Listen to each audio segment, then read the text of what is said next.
3, 2, 1. You ain't seen nothing yet. Everybody, welcome back to another week of the Let's Dig In podcast. I'm your host, Chef Rich Rosendale, and I'm joined with our co-hosts, Christopher Rieloff and Rachel Barnett. And this week, we changed it up and we decided to do a year in review. We've been doing so many episodes this year. We've had so many great guests. And we talked about what were some of the highlights from some of the different shows, some of the different guests that we've had on.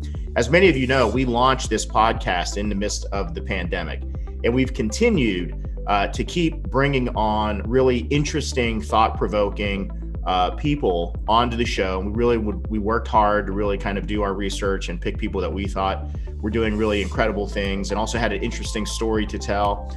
And all of that work, we really wouldn't be able to do that and be supported without having some great sponsors. And our title sponsor this year was Vitamix Commercial. They came through and supported the show. And not only am I a huge fan of all of the equipment they make, all of their blenders, but they're also just a really great organization, really great people to work with. So check out their website and also check out their Instagram page. It's a great way to network, and you're also gonna see lots of great content. It's Vitamix Commercial. And also thank you to the International Sous Vide Association. I know next year they're getting ready to hopefully launch their in-person summit. This year it was a virtual summit, but they're a great organization. If you love sous vide, check them out, the International Sous Vide Association. And also thank you to Verlasso Salmon. They continue to support us with all of our events that we do, with creating great, consistent, awesome salmon. Everything from our classes to private events is always our go-to is Verlasso Salmon. They're, again, also great people to work with and a very consistent product. And also thank you to Henkelman. Henkelman has been known for years for making great vacuum sealers for sous vide, but they're also getting ready to launch a new bag of vacuum sealing bags. And check those out. You'll be hearing a lot more about those in 2021. So really looking forward to doing this episode. I hope you're going to enjoy it. I want to thank all of you for continuing to like and subscribe and follow the show. We really have been inspired by all of these people that we've brought on. And I think you're going to enjoy as we kind of talk about some of the highlights from 2020, our first year of doing the Let's Dig In podcast. So without further ado, let's dig in a year in review of the Let's Dig In podcast. First of all, obviously we started doing the podcast this year, kind of like on the whim, in the midst of the pandemic. I mean, so much has changed this year. I mean, it's really been a challenging year. I'm hopeful that next year is going to be a better year for us, but I feel like we've been able to kind of launch something positive, like with the podcast, because I feel like it's been a great way to kind of create dialogue with people that otherwise you're just too busy to do. So I thought it was pretty cool. Is there any guest that for you that you maybe some of your favorite guests on the show so far? We've had so many good guests. I think the coolest moment for me was Thomas Keller, for sure, because that was just so cool to be like, I'm talking to Thomas Keller over on my computer. Like, that was a really cool moment for me. I mean, I would definitely say that like Danielle and Thomas, for you guys, well, Chris, you've met them before, but I know that because they're so like larger than life, like as far as like chef wise, I mean, cookbooks and restaurants and right. I mean, I remember being in culinary school and like when the French Laundry book came out, it was kind of like, oh my God. And then like when I first met Thomas Keller and Danielle, that it was almost kind of like, I was intimidated. Like I was really kind of like, almost like fearful. And then I just got used to them just right. Giving me shit on all the Boku's door tasting and coming in and beating up your food. But man, it made me so much better. But that was kind of a wow moment. So I know I can have like relate to how you kind of felt. Yeah, it was exciting. And then I would say probably my favorite or my top two, like most interesting that I was like, I went out and bought their book and like did all this stuff after we talked to them was Tommy D'Ambrosia. I loved that episode. I thought he was really, really like interesting and ambitious. And then I really liked Meathead. That one was Great. that was such a fun episode for me. I went out and bought his book right after. I thought he was just brilliant, like You so smart. it's really interesting that you said Tommy because he, him, I would say him and Antoine were two that to me, I mean, every single guest so far, I mean, I really have enjoyed talking to all of them. And I think they all brought Yeah. something really interesting and thought provoking. And frankly, it's kind of kept me, I mean, we're so busy and there's so much stuff kind of going on, and to make time to do the show right and to reach out to people and schedule them is it gets a little hectic, and doing all the ad reads and putting the show together, and we've been fixing it up on social media and on the website. And the only reason that you continue to do that is because there's something that is positive about it. And I feel like I get as much out of it from talking to these people as I think a lot of the listeners do. Same. But when you said Tommy, I definitely felt like Tommy, and to me also Antoine, they had a really powerful energy that was like really like contagious. Like they were just firecracker. Agreed. Super. Yeah. I mean, it was just really cool. I mean, those two definitely kind of stood out to me. Those were super fun conversations. Chris, I think the one with the herbal chef, Chris, was also really cool because that one, like, that's a whole different world, what he's Right. doing with cannabis. And that one was really, really interesting to me. Like, I could pick his brain for hours. Like, the whole science of it, I think, is so interesting. So that was a really cool conversation. Well, and also Chris, the herbal chef, is also kind of on the cusp of something that is really kind of pioneering as far as like high-end fine dining, like Truly. cannabis as a culinary ingredient. And a lot of people don't know, but we actually did an exploratory class in cannabis, and we did it with Chris, the herbal chef, out in Los Angeles. And I'm gonna tell you a funny story. I don't know, Chris may remember this, but my mom, she was an English teacher. She's retired now, but she was an English teacher for like 30 years. And she has like her own paradigm in opinion of cannabis. And it is, it's kind of a lot of what people have kind of thought, the stereotype of, it's very bad and addictive and all these different things. And, I understand that. It's a different generation. It is, definitely. And not looking at it through the lens of, we're kind of saying, hey, does it have any culinary value, medicinal, and all these things. But my mom was like really giving me a hard time about going out and doing that class. And you know how you butt dial people sometimes? Well, I picked the worst time to butt dial someone, and it was my mom during a conversation with the herbal chef out in front of a restaurant, and he fired up a joint in front of the restaurant. My mom heard the entire thing, and oh my God, yeah, she like gave me so much shit over it.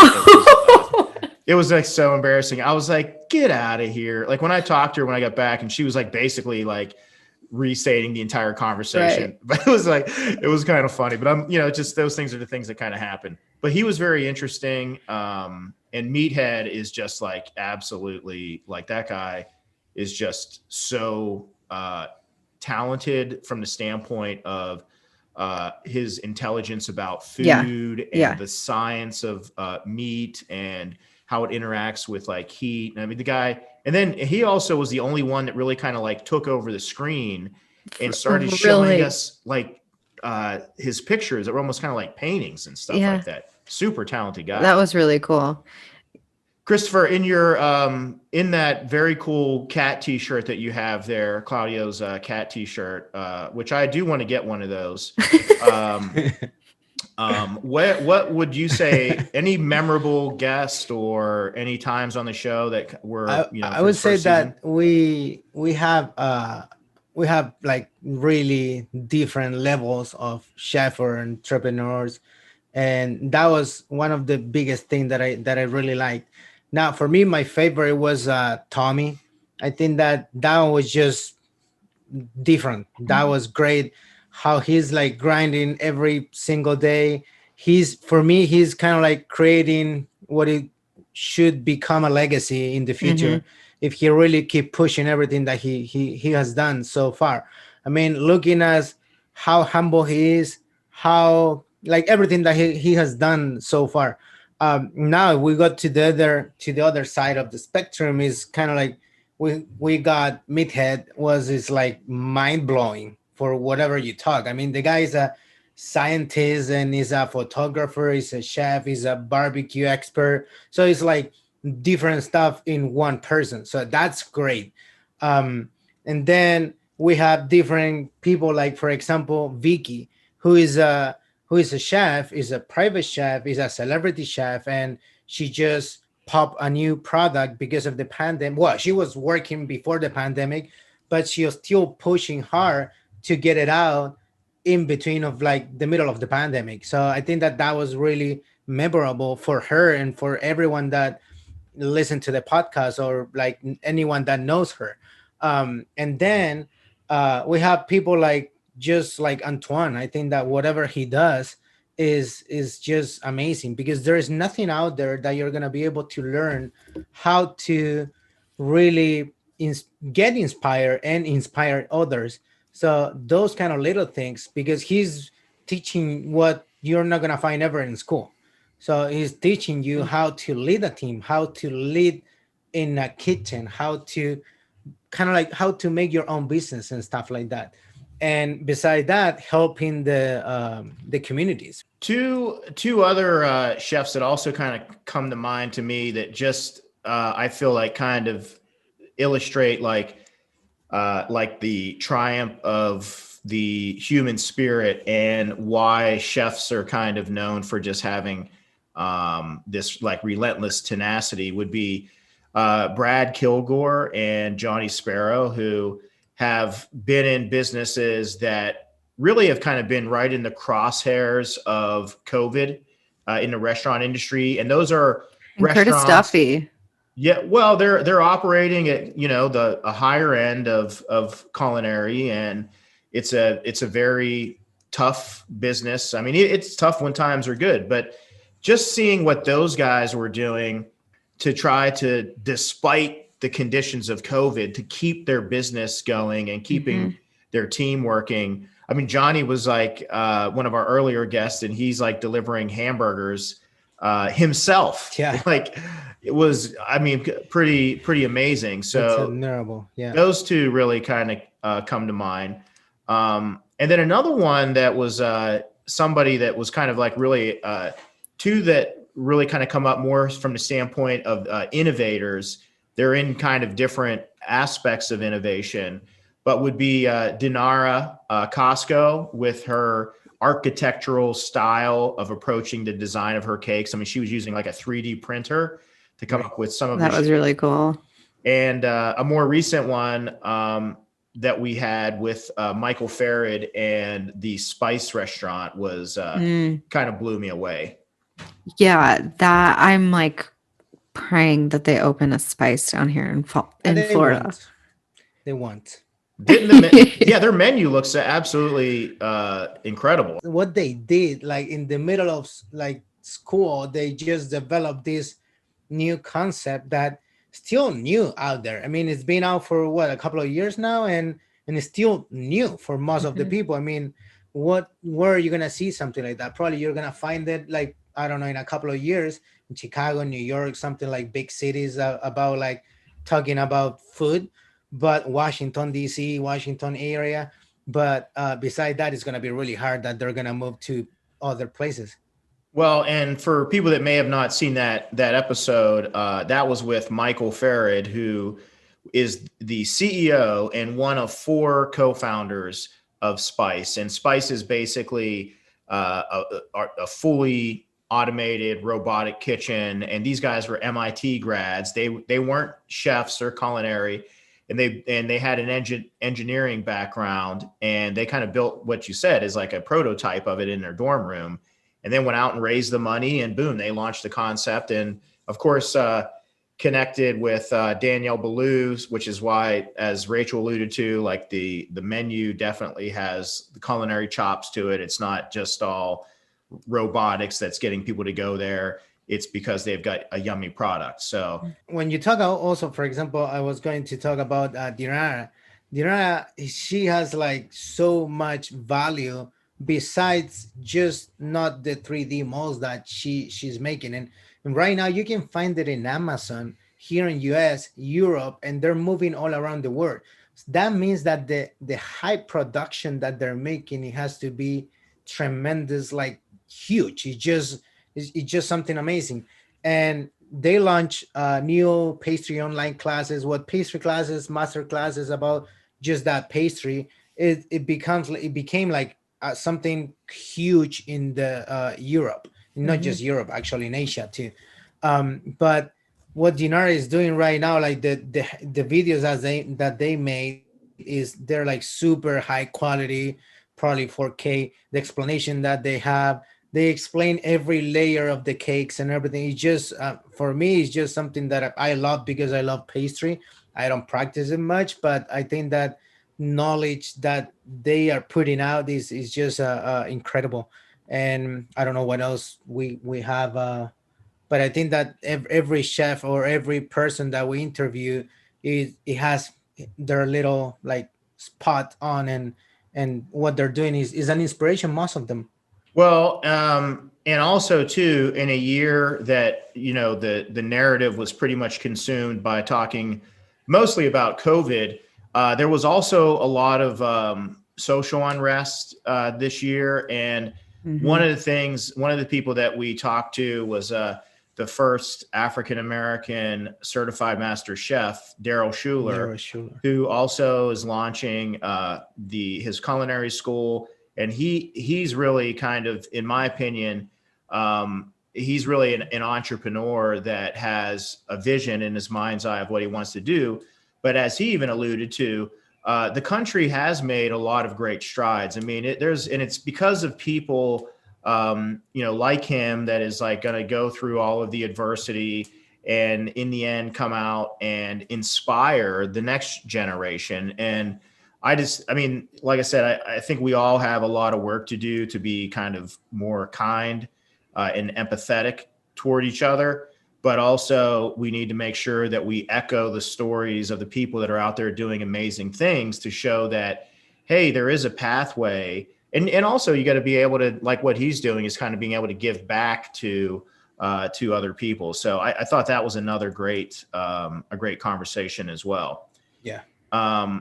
One of the ones, Christopher, that when you may remember, I'm sure you will, because you were the one that did this one, is we kind of intended on doing the podcast. So we kind of started off a little bit kind of rugged with trying to record in person, and we invested in some of the equipment. Was Ken Hess, yeah, who had a big year launching his company, County Smoke. But what was the conversation like with Ken? I think that conversation was, like you said, I mean, it was in person. And that was one of the ideas that I was going to bring that probably for 2021, if the opportunity is there, that we can probably travel when it's not too far to do a couple of those interviews in person. I think that would be pretty cool. Now, Ken is really knowledgeable. And I think that, as Gary Vee usually said, is widely underrated, because it's just, when you talk to him, you can see that he has so much to say. And his restaurant is one thing. What he knows is another one. It's like when we were talking with Meathead, he has so much to say, and he can say it because he already developed his businesses. Ken Hess is in the process. He's in the process of launching he already launched his restaurant and everything. He's doing great. And I think that he's so knowledgeable. Everything that he say, when you talk to him, for example, one of the questions, it was why people sometimes wrap, when you're smoking, why you wrap the meat to finish it or just to hold it. One kind of people, they wrap it on plastic wrap. Other, in butcher paper and other in aluminum foil, and all of those little details. I mean, for me, is something that I really want to know. Why is that? Because why not to use the cheapest one, or why not to use just one, and why everyone is trying to use a different one? Because some people like to test, and some of them they keep better the humidity, and some of them they really don't because they're gonna overcook it or something like that. But that's one of the details. But everything that we were talking with Ken has, and probably, I mean, like you said, it was one of the first one that we did. The audio quality, it wasn't the best one, but I think it was like that's one of the best thing, that it was raw. It was raw, and you can. We were in the we were actually at Roots, and you can After one of the classes, I think, right? yeah, it was one of the class that we did last year with him, and you can literally hear how everyone is in the background, like the plates or people ordering food and all of those things. We were actually, I don't remember, I think that we were kind of like doing a tasting menu with Ken while we were talking about different barbecue stuff, and how he became a pit master. What is a pit master, and how can you become a pit master, and all of those details. I think that those are great, because there's many people there that they claim to be master on barbecue, but when you talk to them, it's like you really need to learn a lot more to just call yourself as a master on barbecue, or just pit master. There is nothing, like there is no school that is going to teach you how to be a pit master. It's not like for CMC you can train, you can go and take the exam. That is not just take it, it's not easy, but there is an institution that you can go and take the exam and get certified. For pitmaster, there's nothing out there that you're gonna be able to do that. It's just like experience and years. Now, Ken said, like, you don't need to be 20 years working in a barbecue restaurant to become a pitmaster, because if you're 20 years in the same place, it means that after a year, probably you're not gonna learn as much as you can if you keep moving to different barbecue restaurant, different cities. I mean, all the barbecues are gonna be different in Texas, and I don't know if you come here to Miami, if you go to Roots and different places. But that's one of the things that I love from that podcast, that it was raw, it was super natural. Oh yeah. I didn't even say to Ken, like, these are gonna be the questions. I just told him, like, I have 14 questions. I think it was 14, 16, something like that. And we break it in two parts. So we have part one and part two of the podcast. But I think it was really good because of that. Well, and I remember Ken Hess at the Greenbrier when he was an apprentice there. So to see him now and early on, you know, when he was in the check pants and the apron and the tall starch toque and neckerchief that he used to wear at the Greenbrier. But I mean, I have so much respect for him, because he and his wife, Jessica, who are really doing some great product at their place, County Smoke. They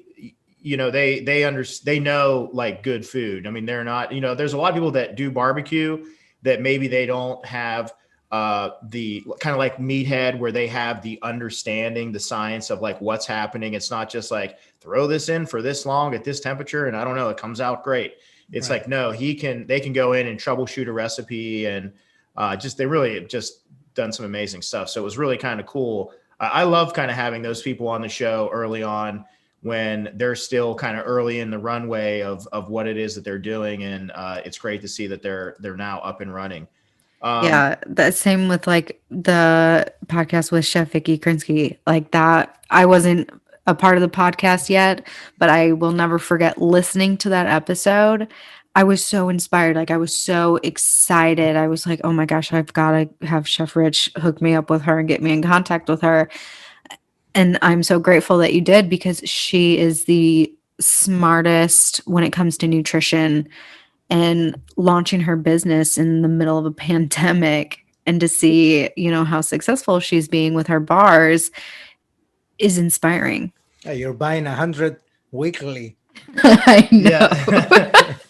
I actually have already had 2 today. So well, and you know, I'm going to tell you what too, she's somebody that when I met her on the show, her and Yvette, I mean, it was like really, it didn't feel like work doing that. I mean, I really kind of like looked forward to come out and see This is when we were doing the show Recipe Rehab. I mean, just so charismatic and kind of fun to be around. It was almost like, oh my God, I'm like getting paid to do this. It's like we were like having fun on the show. It was like, and I know exactly, Rachel, when you went to do the project with her for the movie that you guys were cooking for, I knew you were going to have the exact same kind of experience. It really was. It was a dream. It was every day. I was like, I cannot believe this is work. I'm being paid to cook with my newfound soul sister and just make the most killer food for these amazing, like, A-list celebrities on a movie set mid-pandemic. It was insane. And it, like you said, like, it just did not feel like work. It was so much fun. Now she is very competitive. Let me tell you, don't take her kindness.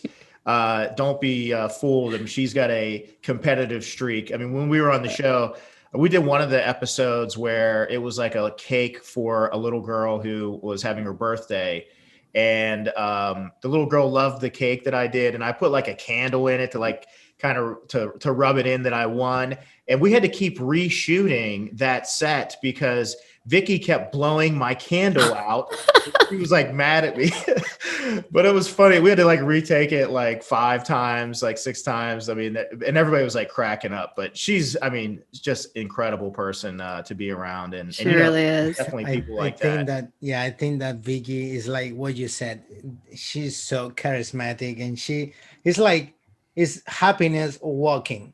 And that's the best part. Like you see her, and when you see her, it's like, oh, hey, how are you? How you been? Long time no see. But it's like, that is not fake. That's the thing. It's like, it's coming from the inside. It never shuts off. And it's like, that's one of the best things. Early on, when this whole thing started, one of the other ones that we reached out to was Daniel Pritchard, who is the R&D chef at the Fat Duck. And now we've been kind of investing in the show and trying to make it better and getting better audio and equipment like that. But early on, we really didn't know when we did the show with him, we were kind of like pushing the limits of Zoom. Like, is this going to like cut off like halfway through? Does it work doing Zoom like this and trying to record it? But it was kind of, because he's on the other side. He was in London. He's on the other side of the world practically. And, just having a conversation with him and kind of understanding how COVID had impacted restaurants at that level and just restaurants in general. That was also a pretty interesting conversation with him. Yeah, I think that Dino, it was something else too. One, because it was one of the first one that we were doing. And second, because he kind of like gave us a really good insight of what was going on in that side of the world, like you said. Right. US is one thing, but how they treated and how they were working. Whenever we did the podcast, he said that all the restaurants were shut down. The restaurant community, they were having meetings and after meeting to see what they were going to do and everything. And beside that the entire country economy was kind of like going up and down because of the entire thing that they're living. But Dino was really good. Beside that, when we met him at the Fat Duck, he was like a great person. I mean, sometimes when you think about those kind of restaurants, it's like, do you really think that they're gonna be nice or not? Like they're gonna be approachable? And he's like most of the people is human. He's another humble guy and kind of like right hand of Heston and those kind of things is like what really I love that from people, that you can really talk to them and they're real. They're not. He was talking about that they're working on a second book. I don't know if they're gonna be able to launch it anytime soon. Sometimes it takes a couple of years for a cookbook or like even a science book. But I think that part of talking with Dino, talking about how the pandemic was affecting England, it was great. And yeah, we got the opportunity along with Dustin, who had helped us out with some shows there. Dustin Salvaggio, another good friend of the show, who helped us out with some of those earlier episodes. But we kind of walked through, we toured Heston's restaurants and the R&D kitchen. So that was all really super cool. And Daniel is kind of the reason that I started buying way too much expensive tea. Yes, because when I get back, it's like I'm kind of like, as disciplined as I am, I'm also kind of like shiny new object. Ooh, and it's like I drank tea over there. I was like, oh, I love tea, and now I got all these crazy teas from all over the place. But that's kind of a fun hobby. Also, another person that I, that as far as like from restaurateurs, when you think about some of the areas around the United States that really got hit hard, Chicago comes to mind in 2020. And then when you think about the level of cuisine that somebody like a Curtis Duffy is known for doing, is another person that has been an inspiring person that even after closing, after walking away from his original flagship restaurant and then saying, hey, I'm going to rebuild this and do this again. He's a good friend and another inspiring person. And all of these people, just collectively, just all of their stories. You talk about like Vicky and Thomas and Antoine. Just all of them just kind of have this, their own little ecosystem of things they've done to kind of keep going. And I think that we've kind of, in a year like this, you kind of need to look to each other to try to kind of lift each other up. I know we obviously are huge on social media. I'm curious to hear your thoughts, Rachel, on the world of TikTok. And even though we've kind of had chefs like Thomas Keller and Danielle, we've also kind of gone maybe more unorthodox approach with our show and have invited chefs like Alex Dispense and Ryan Peters. What'd you think about what those guys did this year? It was really, really cool to follow their journey on TikTok through the pandemic. I was never on TikTok prior to the pandemic, but once it started, I was like, all right, well, I gotta download it. What else do I have to do?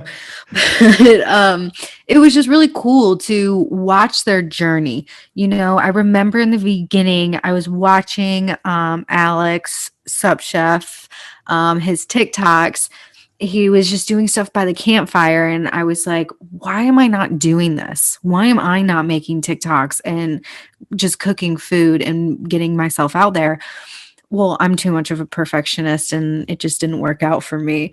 But I remember like him and I would be going back and forth. Like we were trying to win over David Dobrik's attention on TikTok and go viral and everything. It was just, it was so cool to watch their growth over this crazy huge growth. Yeah. From like nothing to millions of followers. Like it's mind-blowing. And it's been how many months? It hasn't even been a whole year. So I think that has been really, really cool to just watch the growth of their journey.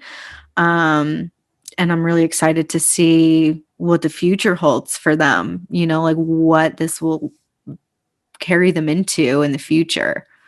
Well, and hopefully there's some people out there that are watching and listening that they see that it's like, look, you don't have to be Thomas Keller or, a certified master chef or whatever, a successful restaurateur to find, your to make your mark, to find your story. There's so many different pathways now that you can take to get that incredible trajectory. And the best thing is if you can find that path doing what you enjoy doing, because you could tell from looking at like Alex and Ryan that it's not really like, there's work involved, but they're having a good time, they're enjoying it. So, and now they have that platform, they have that platform now to inspire other people. And I think that's what they're using their platforms for. And it's really cool to watch. I love that shirt that Chris has, by the way. Shirt. I'm going to go find it on Amazon and get it for you. I'm going to text Claudio to ask him where he got that. And also another person that we kind of had on, it was kind of way at the beginning of this was Von Tan. But Von Tan was pretty cool. He was, again, another person early on out of London. And this guy is just like a genius. I mean, he worked for Google, and he kind of broke down the whole adversity that restaurants were facing, but he kind of did it from kind of a different perspective, not necessarily as a restaurateur, more as like a problem solver about like, hey, before you go charging down this path to try to fix your business, maybe you ought to do this, or you ought to think about it this way. More, I guess, the way a professor would, as opposed to the way maybe the chefs do, where we kind of just like, square peg, round hole. It doesn't work, I'll try this. Right. But he's really very interesting person. But another one, a very good friend of mine, and really all of our listeners out there would be Lee Jones from the Chef's Garden. I think that was that was a great one. Yeah, such That a was nice fun. guy, a great family, and an amazing American story, an incredible product. Incredible product. They've always been great friends to us out there at the Chef's Garden. We definitely got to get back out there and visit them again. But I know. Yeah, and I think that. Go ahead. Sorry. I think that the conversation with Farmer Lee was great because it kind of like showed the side that they were not covering, and they were kind of like forgetting. And that was what he said, that they love that they have to shift the entire ship to like start selling the actual people, not just company, not just restaurant. Since Right. everyone shut down, somebody has to keep eating the veggies and everything. So they build up different kind of boxes with different kind of vegetables, like healthy ones, and then roots, and then this and that. And I think the conversation was great. Besides that, the history that they carry on, that and this was a pretty hard year for them too, for himself, like just for what's happened, is being like crazy this year for them, but how they reinvent themselves to be out there everywhere. I think that's really valuable. Well, and they also, not to use the word that probably has been overused a lot this year, but they pivoted this year, and they kind of went to home delivery. And I think that's great. Yep. I mean, they did what they needed to do. I know we supported them and bought some veggies. I'm probably due for another batch, but yeah, really an incredible story there. Julian Feyard, that one was also another great show. He was he's basically one of the he is the leading consulting winemaker in Napa Valley. He has his own private label. I actually, right after the show, I was like so inspired. I went and, bought a bunch of wine on his website, gave some of it away for Christmas gifts. But yeah, we talked to him about the impact of global warming. Has that had an impact on wine? And obviously the fires being a big one. But he was a really easy person to talk to, and tell he knew what he was talking about. Yeah, also a really brilliant mind. I Yeah. mean, we've had so many just intelligent, brilliant-minded people on this show this year. It's been truly inspiring to be a part of this and talk to people. I think that Julian was great, and just for I mean, I'm not really knowledgeable on wine, but I think that everything that we were talking with him, it was incredible. Like how most of the businesses, how they have to not just reinvent, but at the same time kind of like just look to whatever they were not looking before, because probably they didn't see as a business opportunity, and right now was the only business opportunity for most of the companies. So it was good, and beside that, he's really knowledgeable. And I mean, you look at his website, the website is super like nice, is nice and clean. You can find information, buy the wines if you want, and I think that's great. I'm looking to see if I have anyone else that well, you said about 110, and I think that one was really good. Yeah, and of course, and I also want to thank both of you for being great co-hosts for all of these episodes. I mean, this year, whoever would have thought we'd be launching this and doing this together? But I feel like in everything you do, the goal is to really try to bring value to everybody that you touch in your life, all of the stakeholders, whether that's, team members, partners, affiliates, whatever. And I find, like I said, in that process, this is very similar to me as like when I was the lead chef at the Greenbrier in the apprenticeship program. And ironically, even though I was there to facilitate and train and critique the chefs, I'm like, man, I'm like getting more out of this than maybe the apprentices are. Like I'm learning so much. And a lot of times when you teach or you put yourself in a situation where you're like this conduit of information, you really get so much. And people don't realize sometimes like that's the easiest way to grow and blossom, is to put yourself in these situations where, you're surrounded by just all these really inspiring people. I mean, it rubs off and a lot of amazing things happen. It really does. And also too, we gotta say thank you to Vitamix, who came on this year as our title partner. We've also had support from the International Sous Vide Association. I know this year I did the keynote for their summit, and it was virtual. Never did that before. They did a great job. I know next year they're planning on doing the summit in person, I think in San Diego. I'll have to check their website. They've been great. Big supporters. Verlasso Salmon, Christopher, they've been huge supporters with this. Henkelman, who's launching their new vacuum bags this year. I mean, everybody knows Henkelman obviously from their vacuum sealers, but they're launching new vacuum bags this year. Comey, which is now free. It's KOHMEE. That's the recipe and menu management software online. And those have all been big supporters. Chris, anybody else that I'm forgetting? Not that I know. I think Okay. that should cover all. Hey guys, I hope you enjoyed that last episode of 2020. Man, we are ready to dive into the next year. This year has just been brutal. I hope you're all going to have a great New Year's. Thank you all for listening and supporting the show, liking and subscribing.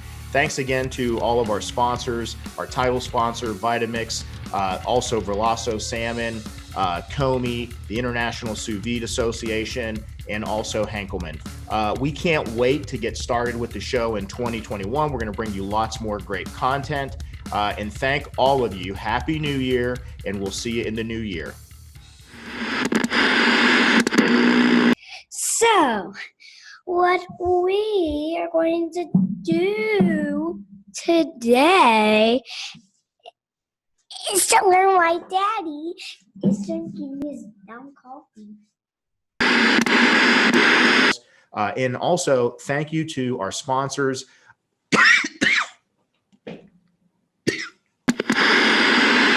Hey guys, we're going to get right back to the conversation with the Vet Rios. Before we do, I want to give you a cool tip that whatever you're passionate about, whatever you enjoy doing, you can. Does Antoine know this is video? I do. Oh, good. Hey, man. Hey, Chef. What's up, Chef? Swooped right in there. What's up, buddy? Solid. I figured that he did. But I apologize, but I've been in the weeds. We all been in the weeds. a great You've been in the background, weeds.